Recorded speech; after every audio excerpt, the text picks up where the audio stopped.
លីសំលេងបេះដូងទេវាស្រែកហៅបងគ្រប់ពេលវាគ្មានអ្នកណាផ្សេងទេបងលឺទេវាថាត្រូវការតែបងចង់ឲ្យបងដឹងថាអូនចិត្តប៉ុណ្ណាពេលដែលអូនឃើញបងក្បែរអ្នកផ្សេងគឺអូនខ្លាចមែនតែន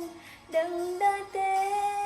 អូនខ្លាចបាត់បំបងលឺសំលេងបេះដូងទេ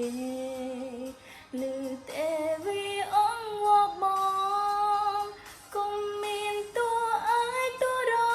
ងបេះដូងបងមានអូនតែម្នាក់បានហើយរវាងយើងទាំងពីរកុំមានអ្នកទី3សូមមកទុកអូនជាស្រីចុងក្រោយអូនបានលះបង់អង្ហើ